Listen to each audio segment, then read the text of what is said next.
Hi, thank you so much for tuning in to P2P Relates, where we talk about all things relationships. I'm Pat Renfro, and today we're going to start the beginning of my series on Marriage is Not for Punks, 12 Things to Think About Before You Say I Do. And the title of our message today is Discovering Your True Self, the Key to Successful Relationships.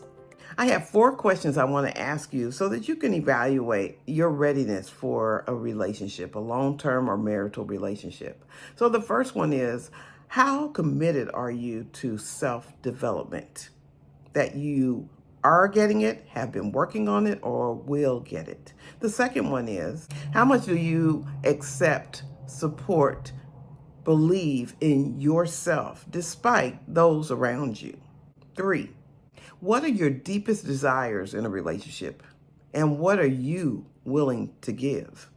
And finally, 4, what are your deal breakers? Before you go into a relationship, those are some real critical questions that you should have answers to. So let's go into each one.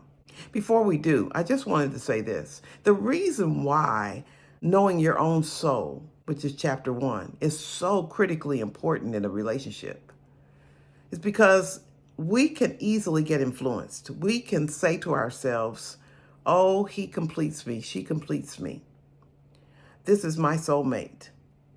But in order for you to keep clarity around who you are, what you're on this earth to accomplish, what you want in a relationship, what you can bring, what you can't bring, what deal breakers are, you've got to be really clear about who you are. You've got to know yourself. You're going to grow and evolve. There's going to be lots of things about you that may change, but the core person of who you are and accepting who you are going to make the determination of how successful that relationship is. On the other hand, if I feel like when I'm with you, I feel whole, I feel complete, I feel loved, I feel valued, I feel accepted, then when you say something to me, your opinion may sway me in a different direction than where I'm destined to go. But if I know who I am, I can take your feedback and then I can go and do me.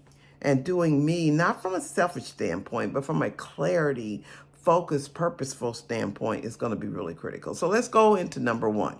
What self-development work have you done or are you committed to doing? Have you had trauma in your childhood? Do you need counseling? Do you have issues around self-esteem? Maybe it's based on weight, or maybe it's based on intelligence or competence. These different areas in our lives we're going to inevitably cross, and you may not have that confidence. Have you worked on it? Have you read books? Have you surrounded yourself around people who are like what you want to become? So just, are you committed to self-development? Because let me tell you something, life is an evolution. And so as you continue through life, you're going to have to grow and change. Your partner's going to contribute to that need. And if you're the kind of person that says, well, this is just who I am, and you're not willing to shift, you're not willing to flex, you're not willing to change, you're not willing to grow, there's going to be problems in that relationship. Let's go to the second one. How much do you believe, support, accept about yourself? Again, it's not about selfishness, but you need to believe in you when everybody else says no. You're a loser. What you're trying to do can't be done. You've got to believe in that thing. Now, does that mean blindly to the point where you don't listen to people, you don't take feedback? No, it just means that you have to have a certain level of confidence that says, you know what? I am going to do this thing. Now, along the way, you'll get suggestions. But again, if you don't know who you are, the suggestions can turn into have-tos or commands. But if you know who you are, you can take that and say, ooh, this part is really good. That part, not so much. It doesn't align with where I'm trying to go with this. They don't see it. I see it. And you know what? They say fail forward, fail fast. So sometimes in order for you to accomplish what it is you're after, that person might be exactly right. But if you shut down, which you can very well do if you don't believe in you, you may never try that thing. You may never fail so that you can accomplish and get to the point of success. And failure is very important in success. Let's go to number 3. What are your desires in a relationship, and what are you willing to give? I asked it like that. There's a million ways you can ask it, but I asked it like that because we need to know what we're expecting. What are our expectations in a relationship? There's some other videos that I've done on expectations, and expectations can be very dangerous. But you also need to know, what is it you're expecting in a relationship? What is it you want? Some people may tell you what you want is unrealistic. You need to do the work to figure that out. And you need to be really clear, because if you're not clear, and if you allow just your emotions, what you want in a relationship, to be smothered by what you're getting, you may not be so happy in the end. So you need to go into that relationship really clear, not so much that relationship, but any relationship that you desire to have, romantic, intimate relationship that you desire, needs to meet your needs, whatever those needs are. You may say, my love language is quality time. Well, whoever you're in a relationship with, and again, we're not talking about casual dating, I'm talking about permanent relationships. You need to know what you want out of that relationship. Are you a cuddler? Are you a person that needs a lot of space?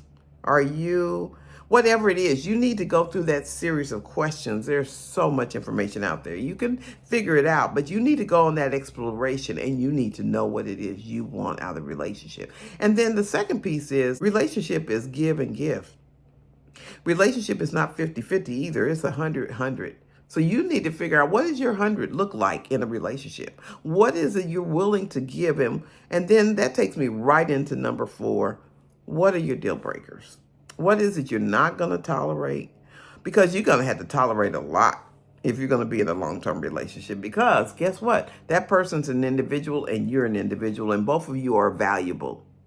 So you need to figure out what you can take and what you can't take, where you're going to have to flex, where you're going to have to change. Because there's going to be some things that they may expect of you, and you're going to be like, I'm not doing that.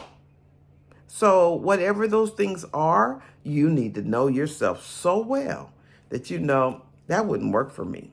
I'm not willing to go through that. I hope that was helpful for you. Next week, we will be talking about chapter 2, which is Show Me the Money, Honey. And so I hope you'll come back and check that out, because we don't like to talk about money in relationships until we get really serious, because we feel like it's intrusive otherwise. But the reality is, if you don't talk about the money before you fall deeply in love, once you get in love and you see these differences, you see your family is different, the way you handle your money is different from the way they handle their money, that's going to be a problem. And then you're going to take a chance of putting yourself in a compromising situation that may be a deal breaker down the road when it's too late.